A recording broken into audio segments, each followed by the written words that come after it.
Excellent. Well, hi, good morning, everyone. Thank you for being here for our second procurement readiness webinar series.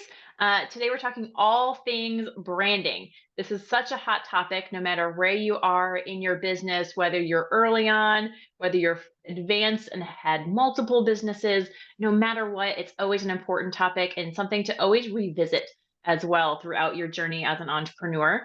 So we are very honored to have with us today Paige Velasquez Budde. She's the co-founding partner and CEO of Zilker Media, and she's based in Austin, Texas.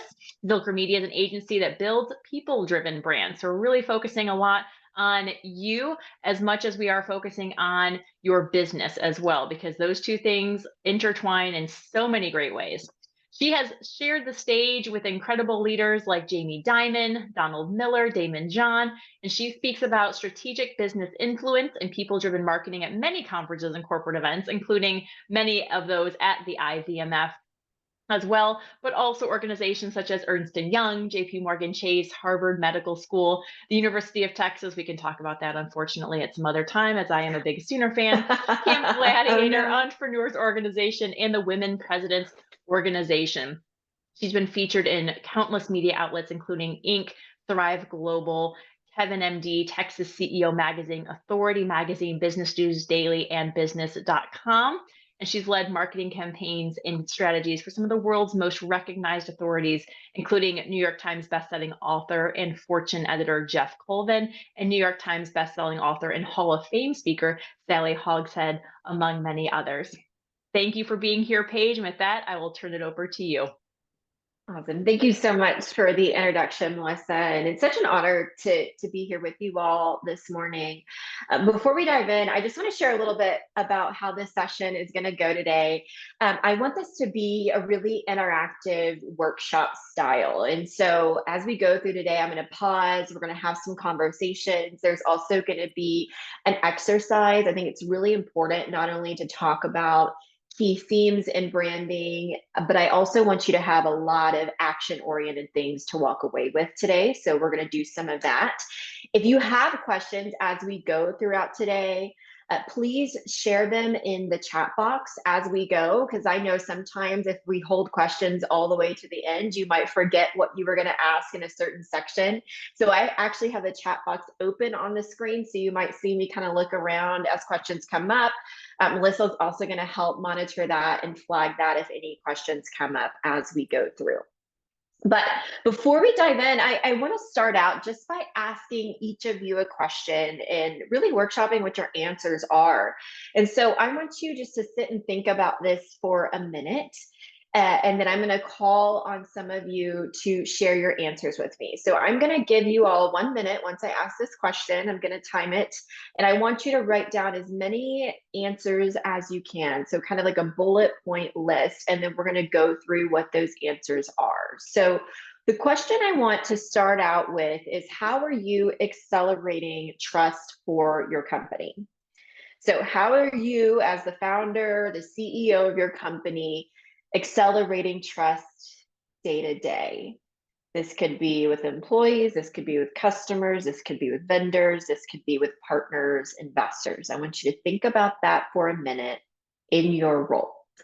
So I'm going to give 1 minute on the clock, and then we're going to talk through maybe some things that you've thought through.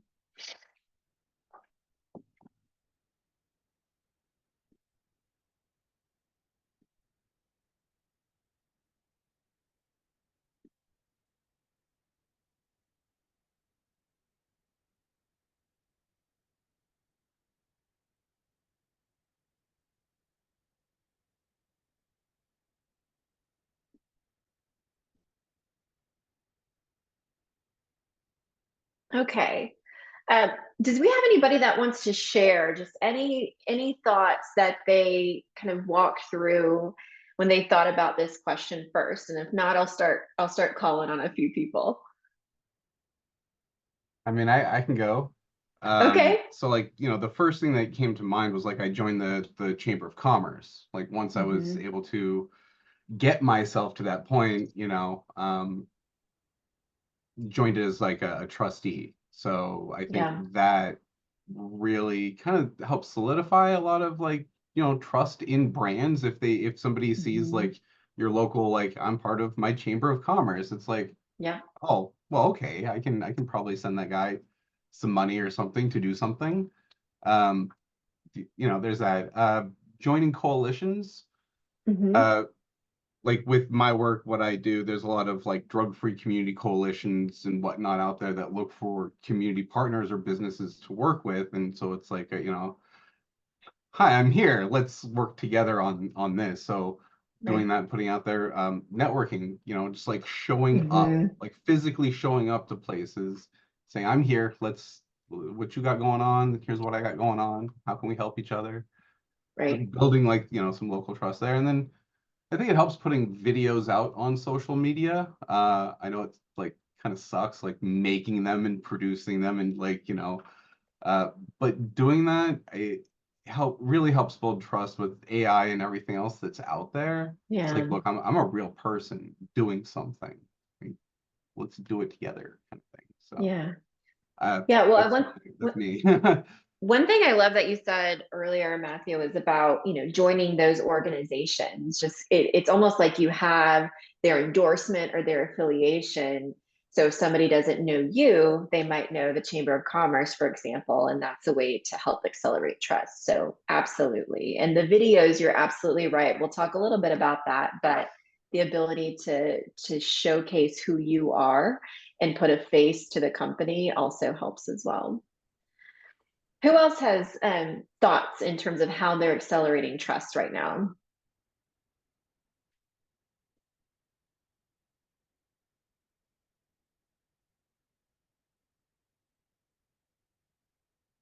Now we have Maria, Lisa, you just joined, Mark. Oh, hey, Paige. I Hi. apologize. I wasn't like I was kind of distracted, so I'm not sure if this was said, but I guess you're asking how are you accelerating trust? Is that right, Paige? That's right. Yeah. So one of the things that I find very helpful is to share the wins, Hmm. because it's at the end of the day, it gives you a lot of credibility. And obviously you have to do it in a way that's not coming across as too braggy, but you can Right. definitely strike that balance. But what happens is that, if you're being seen delivering results for other people, then that develops trust and it's a lot easier decision to buy from you. Hmm. And That's then you can absolutely right. always like for example, like I'll give you an example. I just recently got a contract from NASA. So I took the snapshot of the email awarding the contract, kind of like, obviously crossed out the sensitive information. I posted it, Right. and so I pinned it to my profile. So when people look at it, they see, oh man, this guy got contract from Yeah. NASA. He must be legit. Congratulations. That's huge. Thank you. I love that you pinned that to the top because you're absolutely right. Once somebody sees that NASA logo, everybody knows who NASA is. So it's very quick to accelerate that trust. That's huge. So as we go throughout today, and I appreciate y'all sharing a little bit more. One, I know your time is extremely valuable. So my goal over the next, 90 minutes or so is probably a little ambitious, but I really do want to cover a lot of ground with the time that we have together. So for the first portion of the conversation, we're going to just to focus on defining branding. So what aspects of your brand do you need to have procurement ready? And then the second half, we're just going to dive in and get really practical with your brand's first impression. How do you ensure that you are doing absolutely everything that you can to, one, control your first impression, but two, make sure that it's accelerating speed of trust for your company? So when it comes to that first impression, we don't only want to look at your corporate brand, but also who is representing it, as Melissa said earlier. So I want you to go back to the question that I asked earlier. How are you going to accelerate that trust for your brand? So whether you're meeting investors, you're meeting with decision makers, customers, employees, vendors, partners, a lot of the time, your company's first impression starts with you. And so we're going to dive in and talk about how do you take your leadership that you're giving your company every day And how do you start to translate that into a more intentional and more visible on-ramp back to your company? And I'm just going to walk through things that I've learned working with clients for many years, whether it's global brand executives, best-selling authors. And we're just going to really take a look at where we're at in the new media landscape and why, from a branding perspective, your executive brand, especially as the founder and the leader of your company, really matters more than it ever has before. And then from there, we're just going to dig in. We're going to get really practical on where we should spend time. We're not going to talk a lot about marketing philosophies that might work. We're just going to get really tactical in the second half today about how do we create that right first impression? How do we control as much of it as possible when it comes to your corporate brand and when it comes to your executive brand? So I want to start in on that executive branding side of things. Now, when many founders and CEOs, when I talk about, hey, we're not only going to look at your company's brand, but we're also going to look at your personal brand, I tend to get this face of horror a lot of times. And the reason why I get this face is, for many of us, when we think about our executive brand or our personal brand, the initial response is just going to be a little bit of recoil. And the reason why this generates a bit of recoil is because many people that we have seen go down this road, this ego-driven road, they do it in a hey, look at me kind of way, and overly promotional when they become the face of their company. Now, the challenge when you start to approach your brand this way is, one, it's completely inauthentic. But two, the audience that you're trying to reach is not drawn in by that. In fact, they're turned away by that tactic. So it's really important that when we talk about this idea of executive branding, personal branding, and why it's so important alongside your corporate brand, we must all understand that the goal is to build thought leadership. It's not ego-driven. It's nothing like that. It's all about how can we make a bigger impact for your company? How can we accelerate speed of trust? And how can we position you more as a mission-driven thought leader in your industry? You must understand that in today's media landscape, the first impression that people have of your company starts with you, but it oftentimes doesn't happen in person. It oftentimes no longer happens over the phone. It happens entirely on the first page of Google. And when we think about this idea of branding, I really want to start first with the definition of branding. So I want to pause and see what you all think maybe is the definition of branding. So feel free to come off mute. You can share, hey, I think it's this, or I think it's this aspect of my brand. So anybody have any thoughts about what they think that definition is?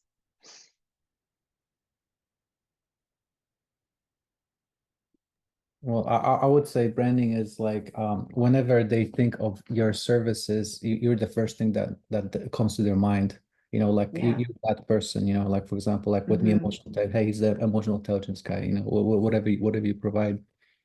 Yeah, I love that. The first thing that comes to mind. What else? Anybody else have any thoughts?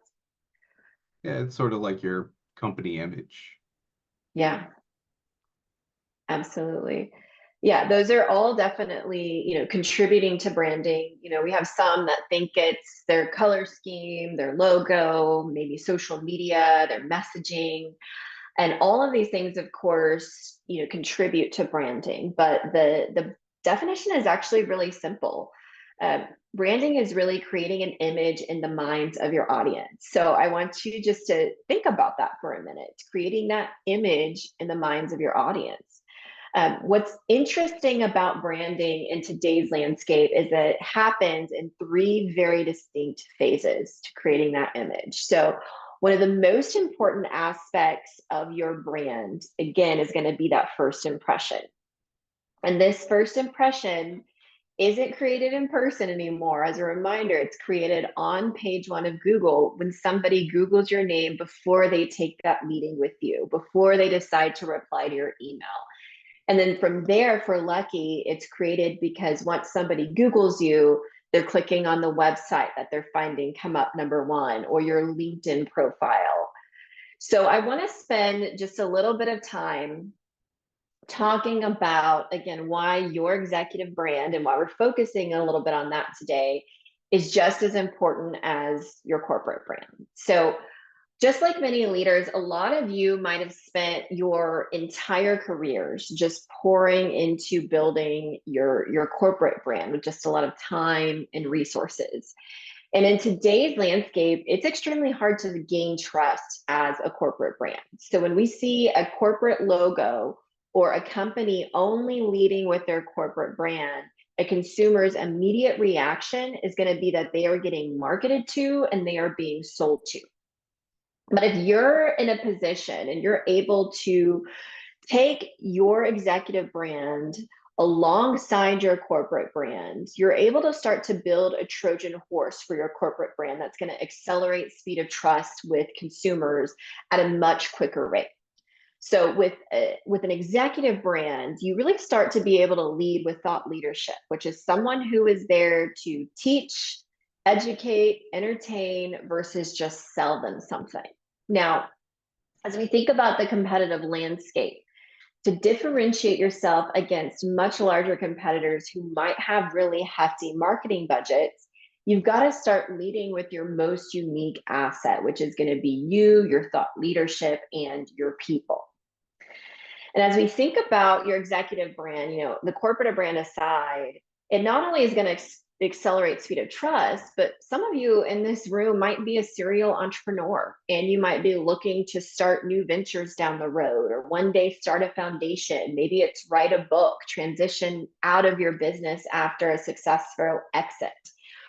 As you're looking at this, building your executive brand now is going to start allowing you to have a springboard for all of those opportunities moving forward. So you're not having to start from ground zero every time. Now, there are many brands up here that would not be the same without the leaders at the forefront. So I'm going to share just a few. Bumble is one of my favorite Austin brands. Whitney Wolfe Herd is the founder of Bumble. Bumble would not be the same it is today without her at the forefront. She actually launched the company off of her story and the experience that she had had at a competitor dating app. That was really the Trojan horse as to why this app was so important.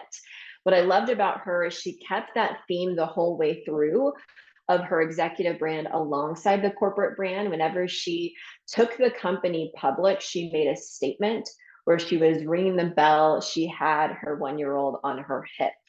And that was a thing that every news media outlet was talking about the next day. So a very bold statement that continued the theme. The interesting thing that just happened with Bumble last year is she actually put a new CEO in the seat and she moved into a board position. And so even if you're planning to exit, this is still a really strong strategy to differentiate yourself amongst competition. Spanx is another really successful story with Sarah Blakely. She did so much to build her story and share her story as an inventor. So much so that when she sold to Blackstone, she actually announced the acquisition on her personal channels before she announced on all of the corporate channels. So that really showcased the level of relationship that she had built with her customers over time. She actually just launched a new brand called Sneaks. I believe it was a week or two ago.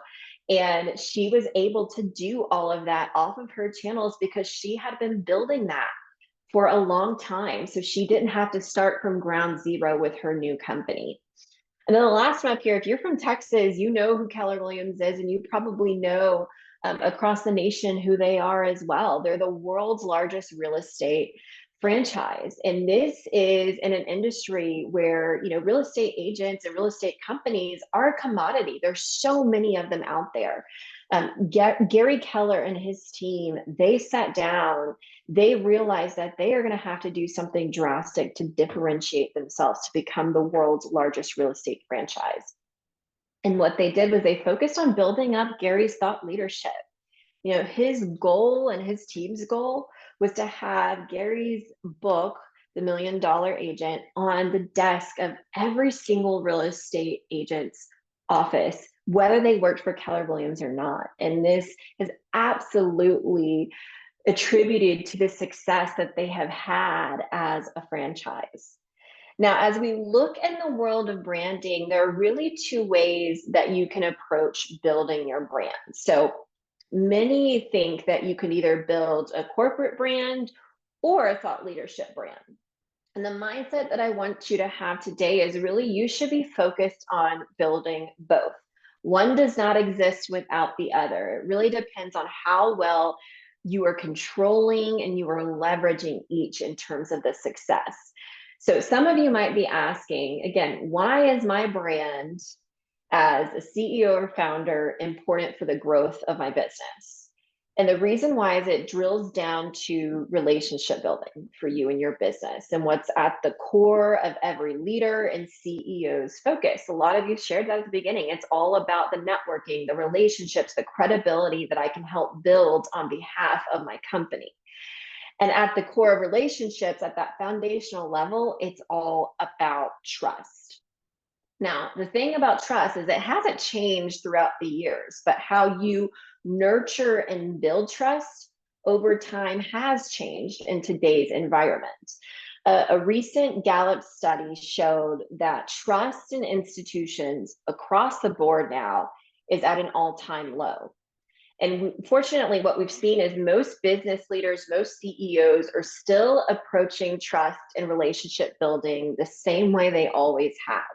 They're continuously leading with their corporate marketing logo to do all of the work in their marketing strategy. And there are two challenges with that. One, it's hard to gain trust when leaders of the company are not visible.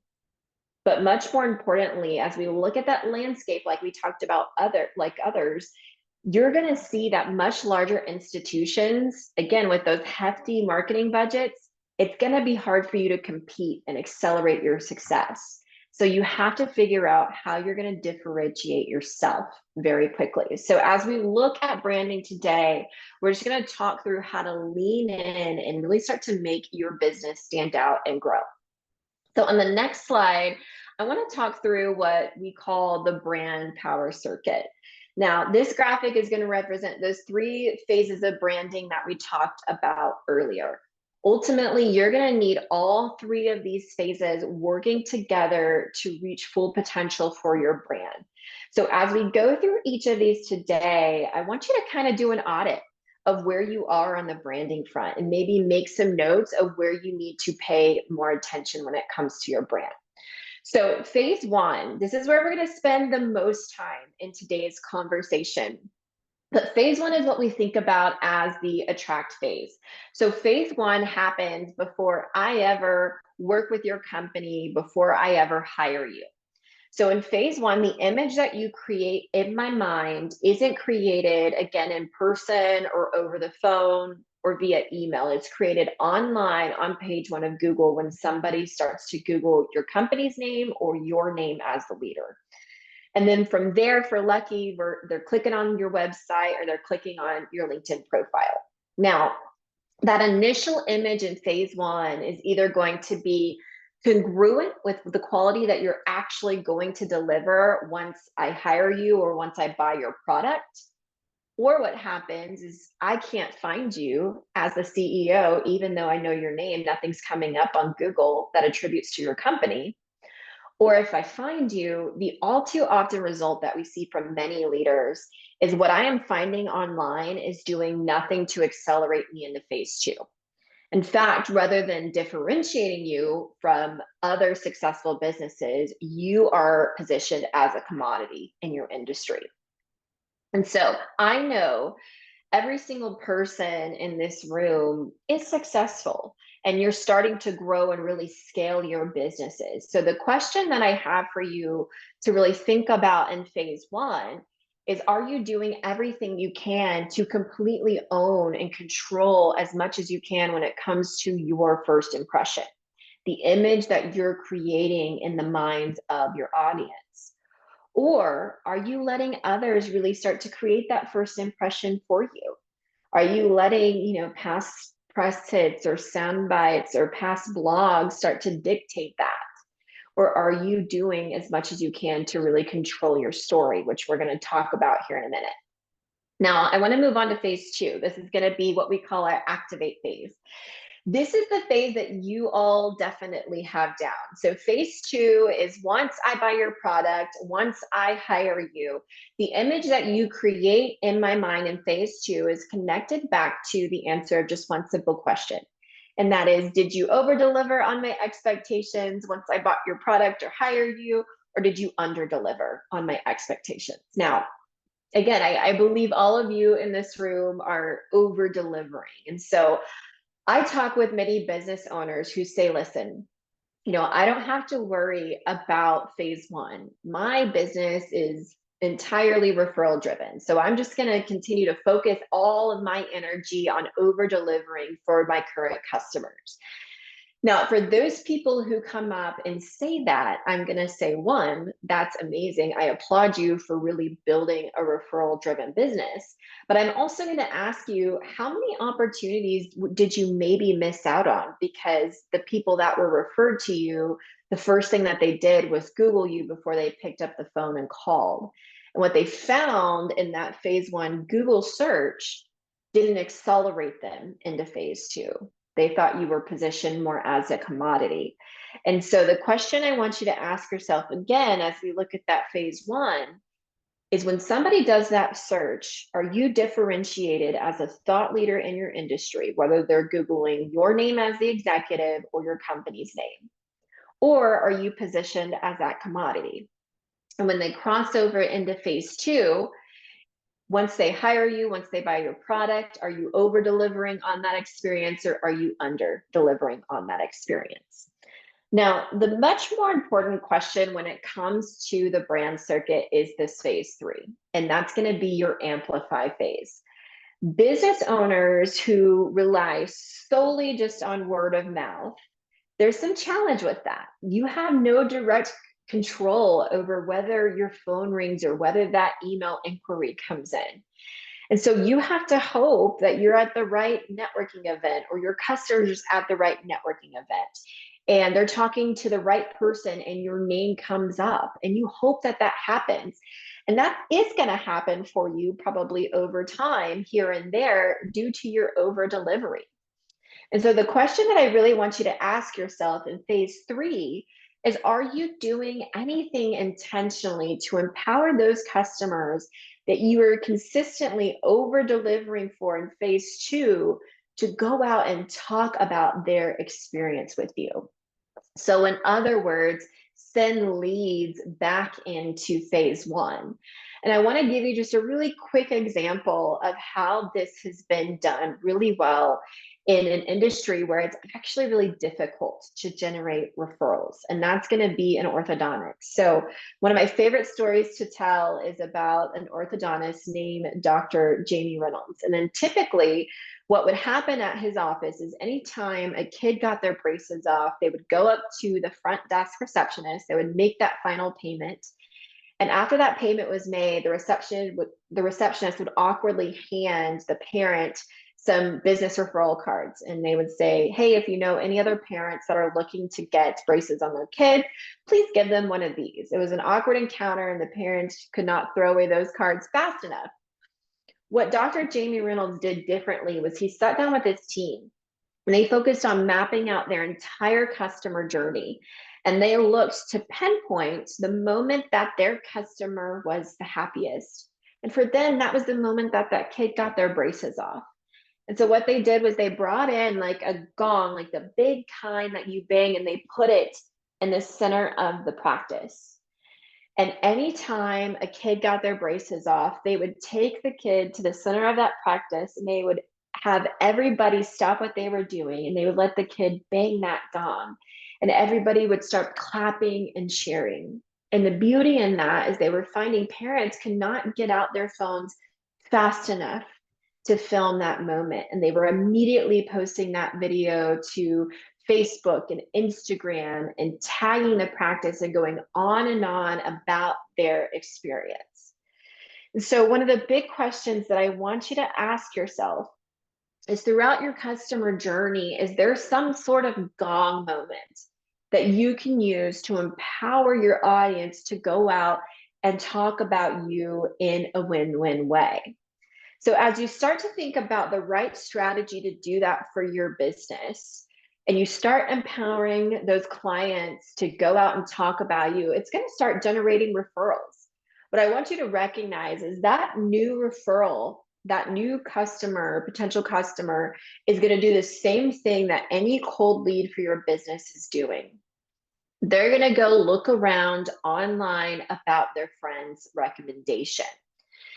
And so I want to focus in and talk a little bit in terms of practically what your phase one impression is. And we're going to walk through an exercise today that we call an online brand audit. And so as we go through this is where I do want you kind of jotting down some notes on areas that might need attention for your brand to really create the best phase one impression. Again, we're not only going to talk about your corporate brand, we're also going to talk about your brand and how you're representing your company as the leader of the company. The first question that I want you to ask yourself when it comes to your brand audit is, are you discoverable? So here's what I want you to imagine. Tonight, I am having dinner with a journalist who is looking for an expert source in your industry. Now, I met you on this Zoom room today. I don't have your company name. I don't have your website. I don't have your email address. All I remember from today's conversation is your name that I saw here displayed on the screen. I give that journalist your name tonight, and I said, they're going to be the perfect source for you. What they're going to do is, because this journalist is on deadline, they're going to go home, they're going to open up their laptop, and they're going to Google your name. What I want you to ask yourself is, if that were to happen to you today, can you be found? And I want you to play the scenario out when it comes to potential investors, when it comes to decision makers in a procurement process. If they are referred to you by name, can you even be found whenever they Google your name as the executive? Now, there are some people in this Zoom room or maybe watching this who are trying to build a brand with a brand name that is really impossible to own search for. So I want you to think of your brand name kind of like a piece of real estate. So for example, if your name is Mary Smith or John Smith, and I have just given that name to that journalist, and they go and Google your name, the odds of you actually owning that phase one impression of what comes up on page one of Google is almost none. And the reason why is, you're on a piece of real estate with hundreds of thousands of other Mary Smiths or John Smith. You're all trying to build the tallest tower in terms of visibility. So one of the things that I want you to think about today is, if you have this issue with a common name, or you share a name with a celebrity, an athlete, an axe murderer from the 70s, I swear it's happened before when we've done this with executives. The question I want you to ask yourself is, do you just need to change your name? And some of you are going, I've lived however many years, there's no way I'm changing my name. What I really mean by that is, if your name is Mary Smith, for example, you're going to have a hard time ever owning that. What I want you to think about is, do you need to add a middle initial, a middle name? If you've been married and you're changed your name, maybe it's your maiden name. What I want you to think about is, do you need to add that to differentiate yourself? What happens when you do that, going back to real estate, is you walk across the street to another piece of real estate that nobody else is on, and the first brick that you lay on that foundation, you're going to immediately own search organically. One of my favorite authors, marketing speakers, is a guy named David Meerman Scott that you see here up on the screen. His name is really just David Scott. And what he realizes, he was going to be fighting this losing battle in terms of visibility with his name. And so what he had to do is think about that middle name that he probably hasn't thought about since grade school, and add that in. And you can see on the screen here the difference in terms of what happens with the Google search organically when he has that middle name added. quickly differentiates the brand, and it quickly does it in an organic way. So as you conduct your audit and you start to respond to this, if you need to change your brand name for discoverability, I want you to ensure that it's cohesive across all of your brand assets. That means your company's website, how your name is positioned there. All of you should have an about page on your company website, which we're going to talk about the importance of that in a minute. If you have, for some reason, an executive or personal website, you want to make sure that that brand name is changed there. All of your social media accounts, that's going to be really important. Your email signature, anytime you're quoted in an article moving forward, your business card, everything needs to change. You do not want to put all this effort in and then build a scattered brand. That's going to be counterintuitive to your goals. So make sure that that change happens very cohesively over time so that it's bringing everything together.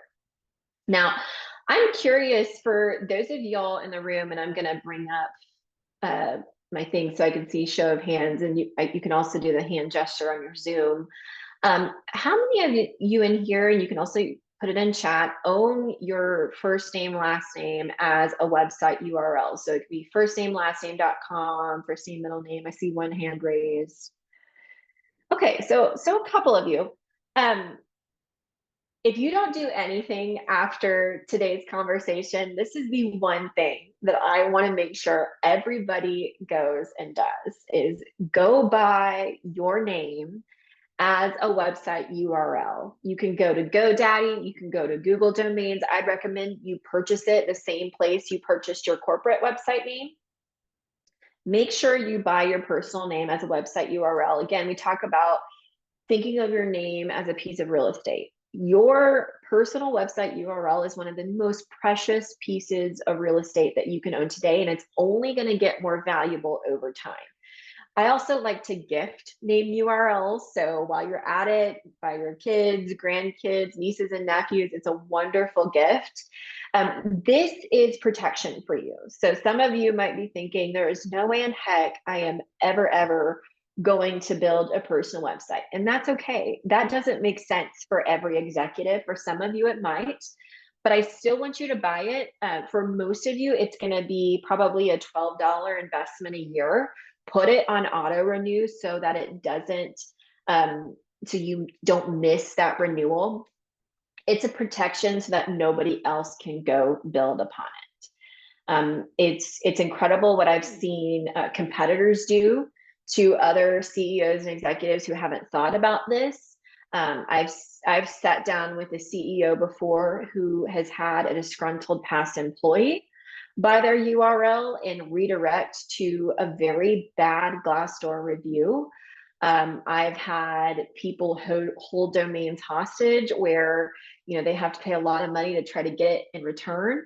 So again, this is all about protecting yourself and looking. Yes, people are definitely cutthroat, but this is all about like how can you make sure to protect yourself? How can you make sure to control as much as you can when it comes to owning your first impression? Buying your URL, having that URL on auto renewal is going to make sure all of those things are protected. We have some executives where I would recommend that about page on the corporate website. That can be where that URL redirects to if you want that live. Other than that, just buy it, sit on it, and renew it every single year.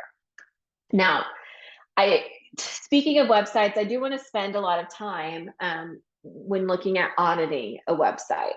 So when you build your company website, the top image of that website, right when you land on there, on that home page, is what we call a hero image. And what is on your hero image is determining whether you're really differentiating your company or not. So I'm going to show you a website up here. This is Sally Hogshead, who Melissa mentioned earlier. Again, multiple New York Times, Wall Street Journal bestseller, one of our favorite clients to work with, and also one of my favorite speakers. Sally is making one heck of a first impression with her hero image.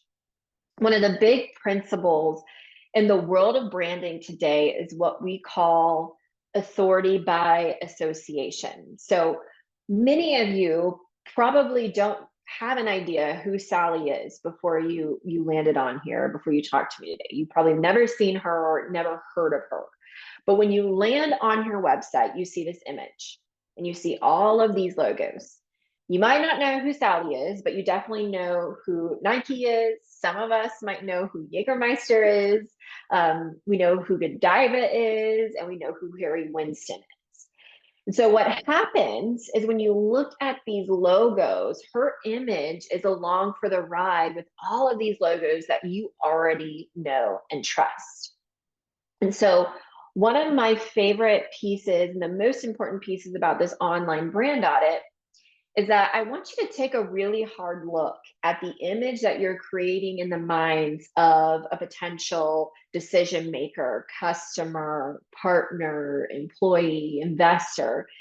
And if that is the first time that they are landing on your website, the first time they're ever seeing you, what logos or what images do you have right there on that hero image that can help accelerate the speed of trust with other brands that they do know and trust? So a lot of leaders, a lot of companies also make the mistake of burning this authority by association in an 1,000-word about page or bio once you get into that main navigation. I promise you, I'm never going to get to that about page. I'm never going to go look at your bio and take the time to read it unless you immediately create that image in my mind that you are the top expert in your space, that your product is the best and trusted by X, Y, and Z brands, unless you create that image in my mind. Now, statistics tell us, and this absolutely kills me because I spend so much time when it comes to content strategy, but we have 50 milliseconds once someone lands on a website page to create that first impression that's going to live there in the minds of your audience. So we have to get these visuals right. That's why we're spending so much time in the audit talking about this. The visuals are so extremely important. Now, some of you might be thinking about this avoiding ego part that I talked about earlier. You know, I don't want to be overly promotional. And you might be thinking a lot about that right now. And what I want to encourage you to do is I want to walk a very fine line with your brand. We want the visuals to say what you're not going to say about yourself, which your product's the best, you're the top leader in your industry. How have I not heard of this company before?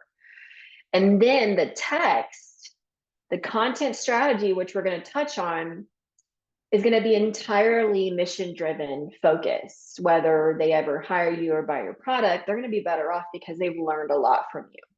So as a result of, reading the blog or reading your social media post, that's going to be the focus once we get to content. But I promise you, I'm never going to get to those things. I'm never going to pay attention to that content unless I already know that you have the credibility to teach me about that topic, which all happens in that first impression that happens in 50 milliseconds. So the visuals are extremely important. So I want to talk a little bit more about the brand audit. So a couple of things to think about here. I mentioned the website portion. As you look at your website, again, ask yourself, is that image that's popping up there encouraging someone to move from phase 1 to phase 2? Or is it just that static image that is a stock image that any of your competitors could also have on their website? Foundationally, again, as you look at your brand name, make sure that if you do have to change your name to differentiate yourself, it is consistent across all of the platforms. Be intentional about that so you're not building a scattered first impression. Now, I know this is a lot of practical information and we're going to keep going in this audit, but I do want to call attention to the foundation and the basics.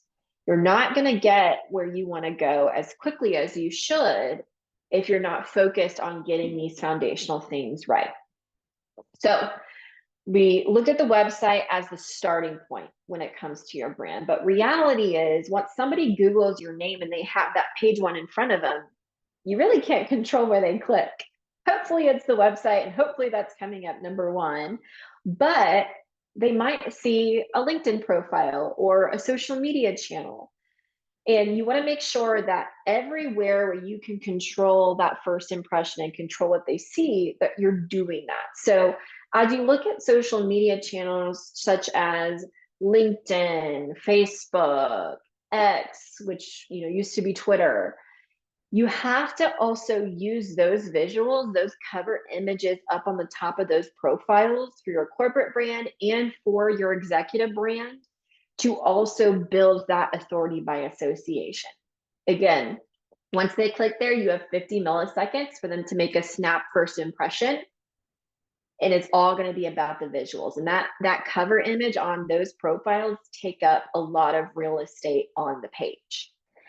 Now, some of you, when I look at your LinkedIn profiles, you have kind of that beautiful mountainscape photo or sunset on the beach. And those are all beautiful photos, but that is doing nothing in terms of credentialing yourself. That's doing nothing to accelerate trust in your business. You're making it harder on yourself than it should be. So finding ways to bring in that authority by association, if it's a personal profile, what I would do is have a cover image, maybe of you on a stage. That's going to build credibility. Giving an interview. If you don't have any of those photos, that's okay. What you can do is you can use your corporate logo, and then you can add some, whether it's media logos, awards, clients, if that's something that you can display, those logos alongside your corporate logo to help build that authority by association and accelerate that trust and credibility. You also want to have some sort of condensed version of that website hero image that goes on your corporate profiles as well. So as you do that, that's really important. Another thing to look at when it comes to your social media channels is how quickly are you making sure that you're linking to your website? Do you have the right bios? A lot of these social media channels have very condensed options for headlines or bios. A lot of companies or a lot of individuals that I see, especially with with your LinkedIn headlines, they try to be really philosophical or cutesy. Really, you want to pack as much as you can in terms of credibility and keywords. It's important to recognize on all of these social media channels, the bios are indexed for searchability. So you want to make sure to have things associated. For example, in your LinkedIn personal profile, you want to make sure to have your company name in that, so that anytime anybody searches your company name, your personal profile is coming up, and vice versa. So there's a lot of things to really clean up and go through. If you have an X account or Twitter account, and the last time you posted was 2018, you either want to take that down, or you want to make sure to revamp the profile so that it is reflecting your company the way it should today, even if you're not going to be active moving forward. The reason why is it's most likely coming up on page 1 of Google when you're doing that search around your name specifically. So you have to really comb through what's happening on page 1 of Google for your name as the executive, but also your company's name.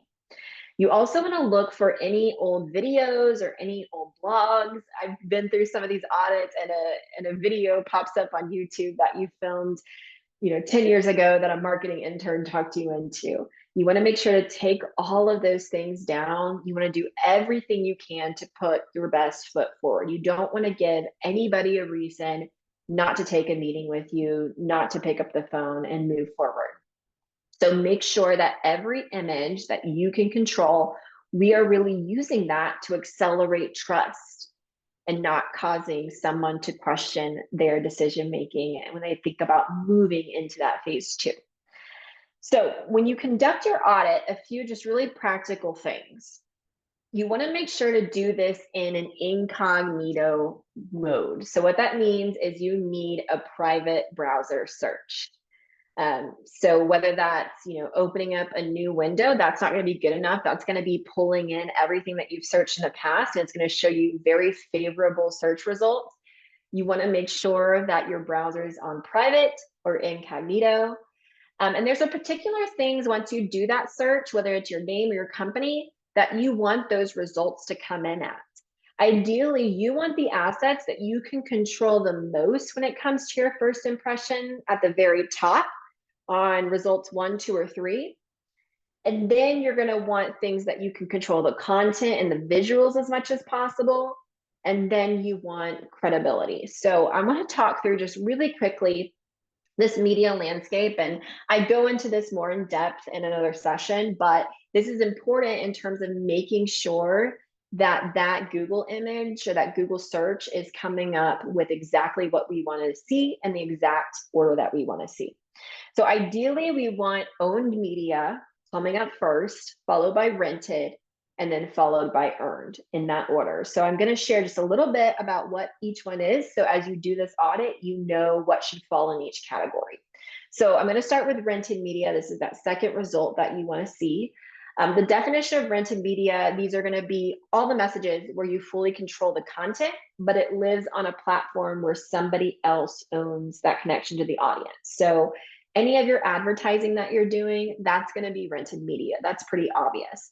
The thing that is not so obvious that falls into rented media are going to be your social media channels. So I want you to think LinkedIn, X, Twitter, Instagram, TikTok, whatever that might be, YouTube, all of that is rented.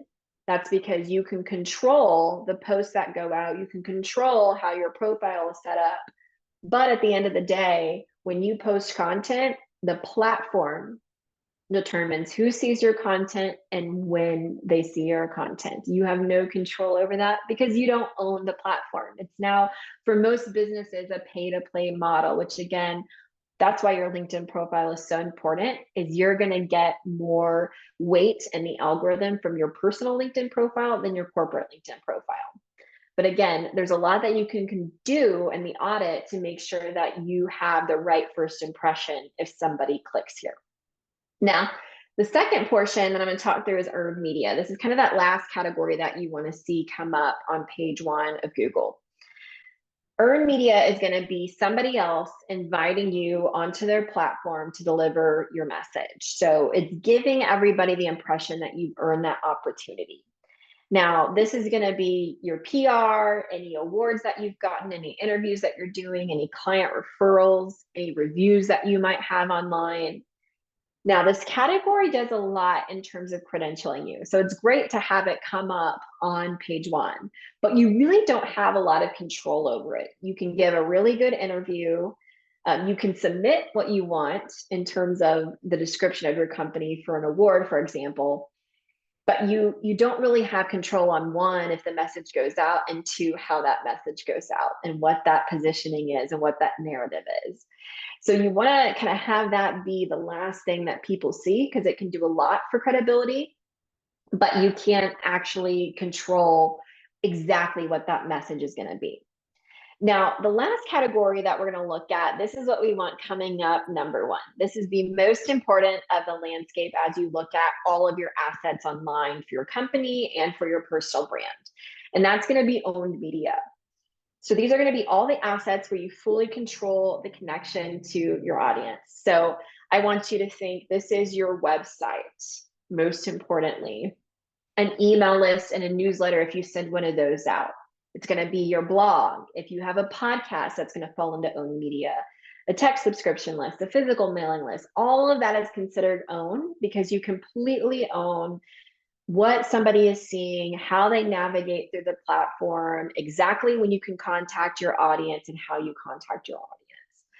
Now, I will say the biggest mistake that we see a lot of leaders make is they build their own media website, kind of like a virtual brochure. And it really only gives people a couple of options when they land there. So say, for example, you land on the website, you have the best hero image, you give the right first impression, but then you're only giving people 2 options. You're only giving people an option to be able to click and be ready to buy or jump into a sales conversation, or the other option is clicking exit on the browser. So as you look at your own media, another thing to audit is, do you have the right call to action? Do you have a way to extend your interaction with every single person that lands on your website, so you have an opportunity to start to nurture them over time. The best way to do that is by making sure you have a strong lead magnet on your website. That can be in the form of signing up for a discount. That can be in the form of doing a quiz or some sort of free exchange of information, a white paper. The goal is to collect data, whether it's an email, a text, that allows you to follow up and nurture them.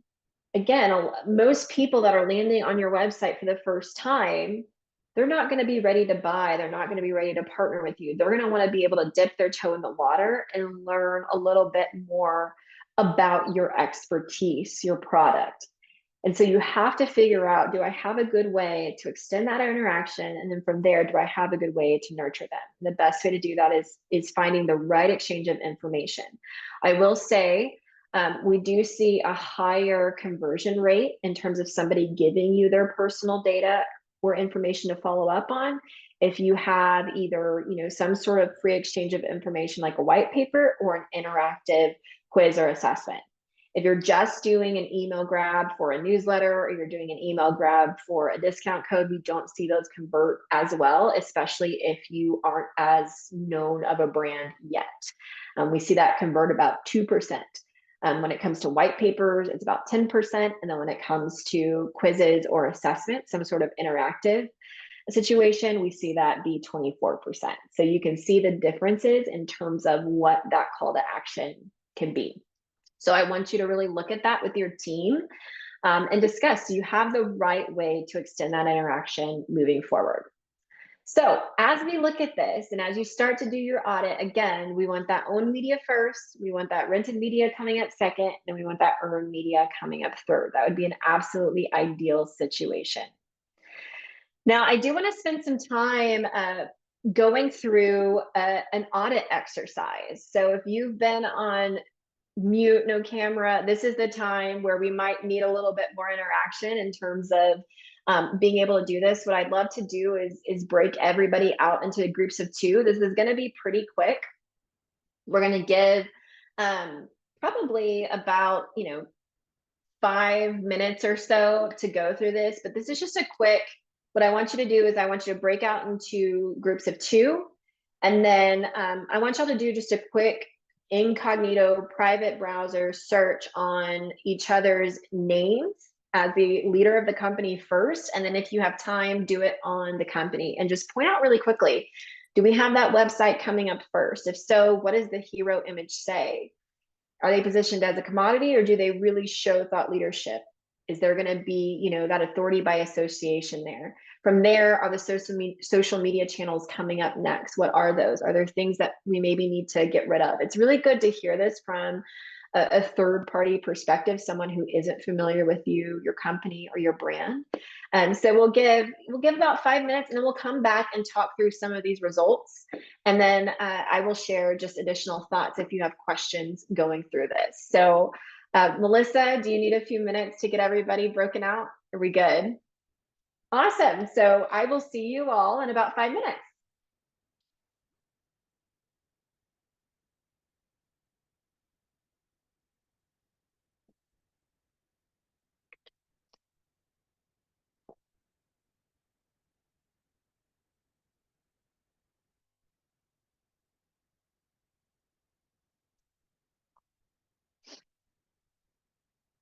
It looks like we just had somebody come in.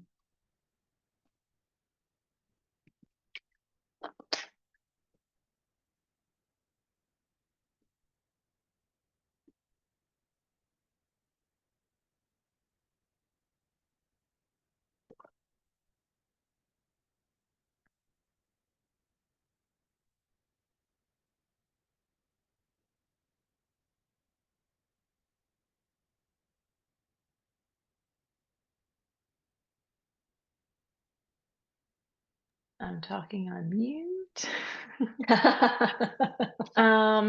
Let's see. I'm going to move. So a couple people didn't move over, so it looks like I now have 2 rooms of 3 instead of 3 rooms of 2, if that's all right. Yeah, that's fine. we'll maybe give a few more minutes and so that you get through everybody. There was one room of 3, and then with a couple of little additions, it just kind of worked out Sure. that way. Best laid plans. The rooms went as planned. That's awesome. So far, Geraldo didn't join, but that's okay. We won't hold it That's against this person. I'm just teasing, just teasing.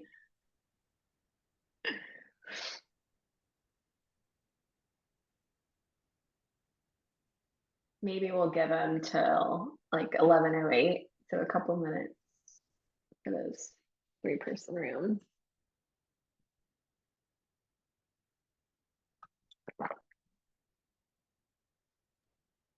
So I just had Siri help me with a timer. That way I can put out a Oh, good. message to all the breakout rooms saying, hey, 2 minutes Perfect. left. That's perfect.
Okay, I'll send out a 2-minute warning.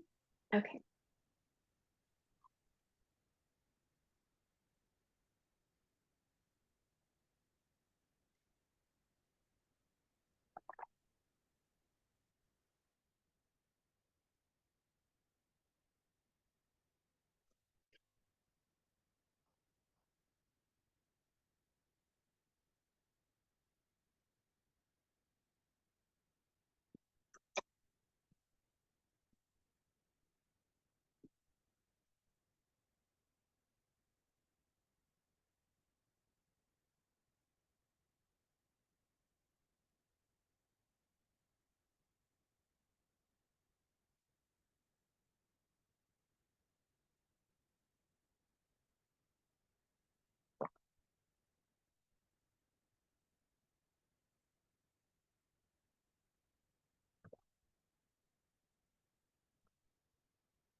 All right, here they come.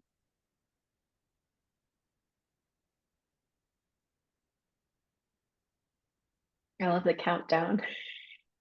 Now it's like, come back faster.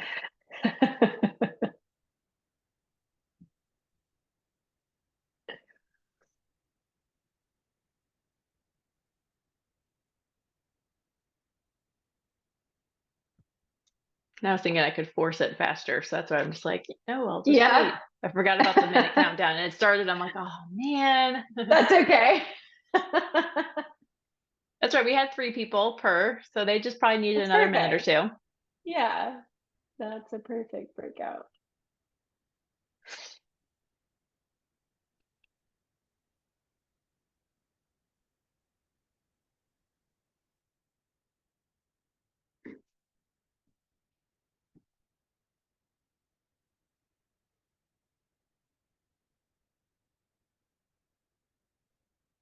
Here we go. Okay, it looks like we're getting everybody back. We had a few rooms of 3 people, and so we wanted to give a little bit of extra time with 3 people in each room. But I want to just pause and maybe talk about some findings as you did this initial Google analysis for each other. What were some of the biggest takeaways that maybe you had for yourself or for your company in terms of what that first impression looks like currently? Well, I didn't think that I'd be put in the group with the rock stars over here. Like, America already has his website done up. I was like, oh, Amazing. legit. It was nice.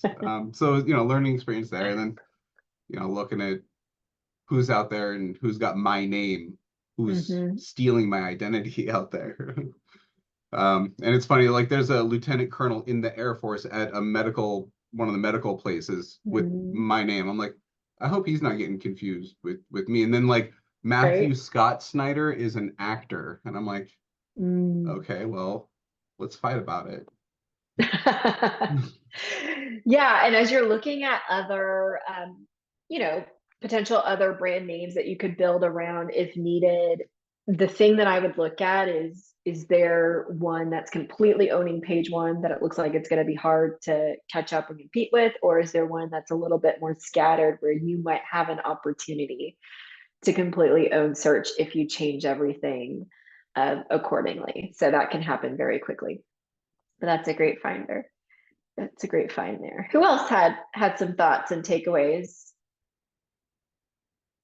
Maybe some surprises as they looked at their brand.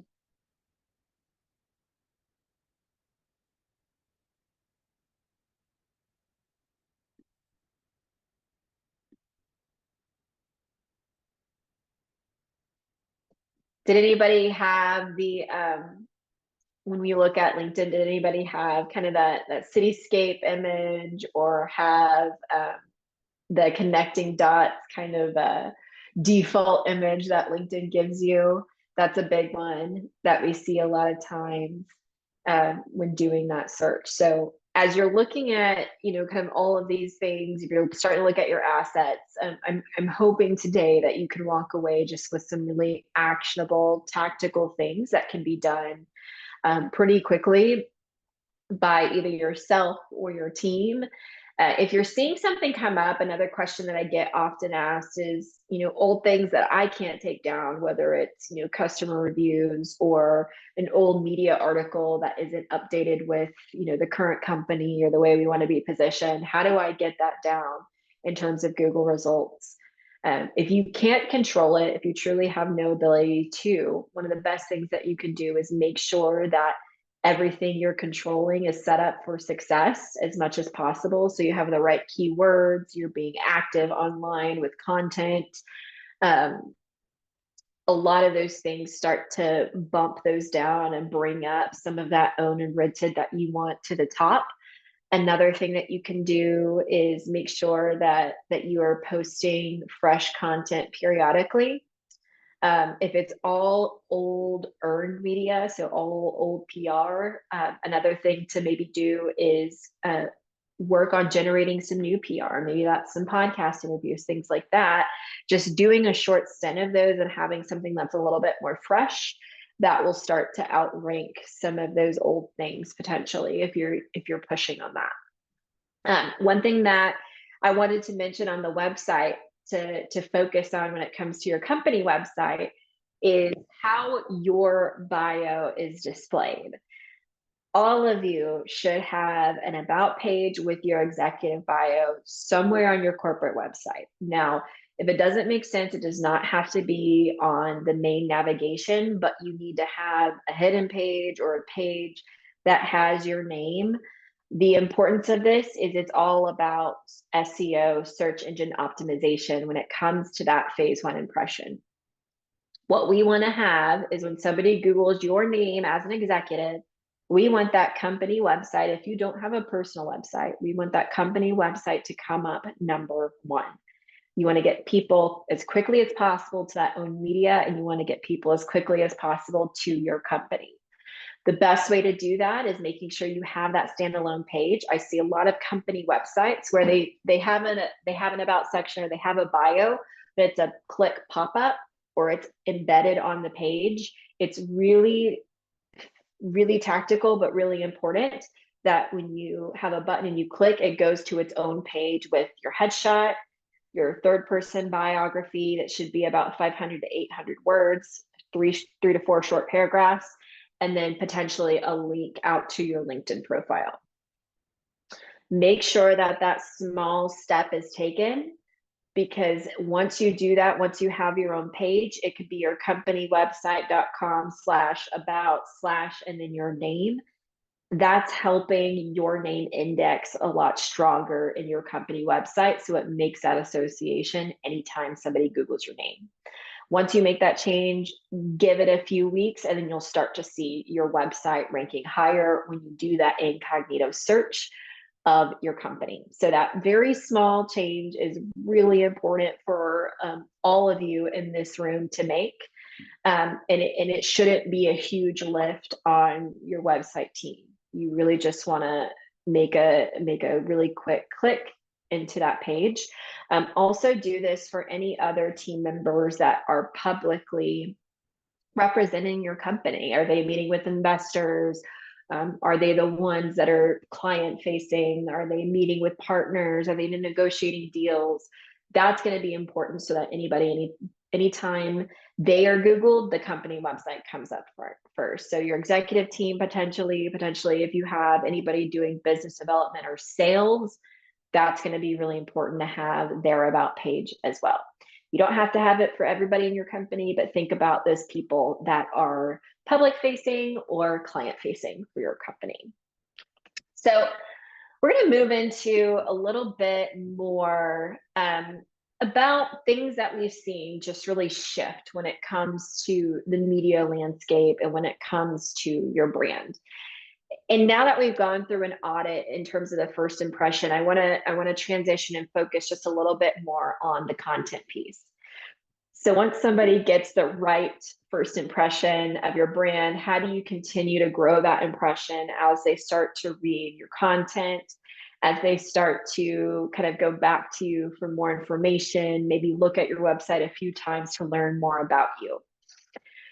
The key thing to realize about today's landscape, as we as consumers are starting to move our attention away from generic mass media and now to what we call micro media. And the reason why we're doing that is because we're realizing and starting to project bias and filters on what we're consuming. But also we're having to invest a lot of time listening to a news segment, listening to the radio, and we're only really getting a fraction of the value for our time and investment that we're putting into that. So just to give you a quick example of how I've done this in my life, my commute here in Austin to our office is typically about 30 to 40 minutes. And every morning I would listen to my favorite morning show, which is the Bobby Bones Show. It's a country music radio show, kind of talk show in the morning for those of you who aren't familiar. But the reason I love the Bobby Bones Show is they didn't just talk about bringing on the big superstars and the country music artists for interviews, they also brought in the people behind the scenes. So songwriters, the managers, the agents, which I thought was just so fascinating. But I was realizing I was listening to 40 minutes of this show and only getting a 5-minute segment of them interviewing those people behind the scenes and having them share their stories. So what I started doing was I stopped listening to the radio show and I actually started connecting my phone and listening to the Bobby Cast, which is Bobby Bones's podcast. That's the host. He has his own podcast. And what he does with this podcast is he has a 30 to 40 minute episode that is all focused on this one interview of songwriters, behind the scenes, musicians, agents. And I've started to do that same thing when it comes to consuming content for leadership, for marketing. I've started switching away from generic mass media. I think of, really a more recent example, how I watched the Olympics. I didn't watch, the prime time Olympic show. I couldn't watch it during the day, and then at night I have a 5-month-old. And so I was doing all the things. And so what I realized was I was going to TikTok really quickly and typing in Simone Biles, and I was getting the floor routine that she did that everybody was talking about. So I could see what happened. And it was that instant. And so I want to share, maybe just think about how you're consuming media. For a lot of you, you're probably doing the same thing and starting to turn your attention away from, your traditional news segments and now focusing on social media or going directly to journalists or going directly to thought leaders that you know and trust. And so what I want to encourage you all is when you think about your content, is I want you to start thinking like a media outlet rather than a marketer with what you're putting out online, whether it's your company channels or your personal channels. Your audience is looking to learn more from thought leaders than the mass media. And so I hope that's a piece of encouragement, but I also hope it's also something that's going to be more fun for you. It's also going to be tremendously more successful. And so as you look at building influence online, I want you to look at your channels the same way I want your audience to look at you the same way they're looking at a Wall Street Journal or a Harvard Business Review. And I want you to put a hat on as if you are the editor-in-chief of your own magazine or newspaper. I want you to start thinking about your content that way. How can you create something that people are going to want to come back to time and time again? And in another session, I dive into a little bit more about content pillars, where to spend your time. But the most important thing is you start to have this mindset. It's not about filling your newspaper or magazine with op-eds or editorials all the time. That's going to turn your audience away. Think about how you can integrate things that are going on in your industry, breaking news, maybe something that your audience is concerned about, or that is top of mind for them, and how can you include that in the content that you're putting out. Also think about your role as the CEO, as a leader. For you, that's going to be building relationships. So make sure that you're utilizing content as part of that strategy. That's the best way to not only create some really good content for your audience, but also to accelerate the speed of trust for your business. Now, as we look at all of this, a few pieces of just general encouragement as you start to think about, going out there, putting out content now that you have your first impression set up for success. One of the most important things to think about is I don't want you worried about becoming a personality or being something that you're not, especially when it comes to putting out stuff on your personal brand assets, like your LinkedIn or your Twitter feed, whatever that might be. That's the biggest misconception. If you are not somebody that is natural in front of a video, if it's a thing that makes you cringe, if you look awkward doing a video, you don't have to do it. Focus in on what's going to be most authentic to you. The best thing that you can do is think about, what are you passionate about? What is your audience going to find valuable? What do you enjoy? And then find the intersect of those. That's going to be where that synergy is. That's going to be where you should focus your time. Now, it's not realistic especially on your personal pages, to probably post every day or a few times a day. That would be ideal. But again, revert to what's authentic. Now, you do need a bit of a consistency. So if that's, once or twice a month, that's where I encourage you to start. Don't worry about posting everywhere, especially even with your corporate brand. Focus on 1 to 2 areas of content, whether that's 2 social media channels or 1 social media channel and an email list, and start to be really good at that piece of content. That's going to be really what drives your success. I see way too many companies who try to be everywhere at once and don't do anything really well. And they don't gain traction because they haven't had that intentional focus. And then as you start to represent your company and start to become a little bit more active, whether it's on your LinkedIn or on behalf of your company, remember with your mindset that you are the messenger for your business. You're not the message. And so hopefully that takes a weight off of your shoulders. It helps you realize, at the end of the day, you're just purely there to add value, to educate, to teach, to really be that thought leader, the same way you would be if you walked into a room and you were teaching somebody about what you're doing. You're walking them through your sales process. I want you to approach what you're doing online the exact same way. So think about the ways that works for you, maybe offline, and find ways to start intentionally building that online. But most importantly, I want you to get back to that question I asked you earlier. How are you accelerating trust for your company every day? Those are the things that I want you to start thinking a little bit more intentionally about. And then also realizing before you have an opportunity to do that in person for your company, it all starts on page 1 of Google. So as much as you can, control what you can. Also make sure that you're intentionally building those assets moving forward. So we have about 4 minutes left. And so I just want to pause for any questions that you might have. I also have my email up here.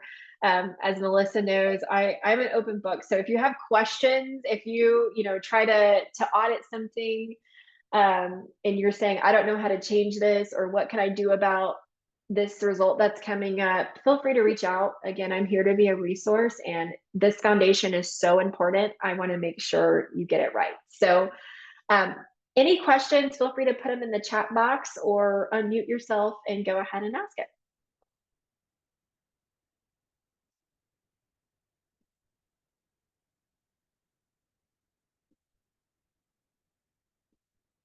Awesome. I don't know if we have any questions. Hopefully we answered them all. I can ask a question. Hey, Paige, this Sure. might be a difficult question, but like, in terms of like metrics, like how do you measure success of a brand? Is it like, referrals? Is it like people knowing you? Or maybe there's like phases, I guess, like how can we like, what are some kind of maybe like metrics we can objectively satisfy ourselves that we're actually contributing to our brand instead of, we're wasting time? Yeah, that's a really good question. And it's kind of hard. It depends on the goals of your company, what stage you're in, and also the industry. But I will tell you, if you're focused on vanity metrics like followers or even at times engagement, those aren't dictating necessarily the success of your company. And a lot of people get caught up in building followers. For a lot of businesses, if you have the right 200 followers, that can be more successful than having the wrong 100,000 followers. And we've seen that time and time again. We have companies that, I talk to executives all the time that are so focused on this follower number. And my question is, what is that going to get you in return? Who are you going after at the end of the day? So I want to encourage you to have the right 200 than the wrong, because that can definitely make or break you, especially if you're a B2B business and you are in a high touch point sales process. The decision makers having more quality over quantity is incredibly important. If you think about lead generation, I will also say when you go to LinkedIn, one thing that you can do, you can either share your company's post on your personal page, which is going to get more traction, or you can, if you're posting your own content, that's great too. One metric that I always encourage for lead generation is to look at second and third connections that you are reaching with your posts on a personal page. LinkedIn does not give a lot of metrics, and that's the hard thing about LinkedIn. But if you are, looking to target decision makers, whether it comes to procurement, vendorships, potential employees, investors, customers, LinkedIn is absolutely where you should be spending your time, especially as an executive. Those second and third connections, look through those and see, does anybody meet my ideal client? And if so, go ahead and connect with them and maybe do a follow-up, and you can start to track what types of posts are they engaging with. This second and third connections means that they're not in your circle yet, but they could be a potential lead for you. And so that's kind of something that I don't see a lot of companies pay attention to. That could be a great metric to track. And Melissa, it looks like we're coming up on time, but if anybody has questions as you start to put this into practice, please don't hesitate to reach out. Thank you so much, Paige. So grateful for your expertise and for sharing your time with us this morning.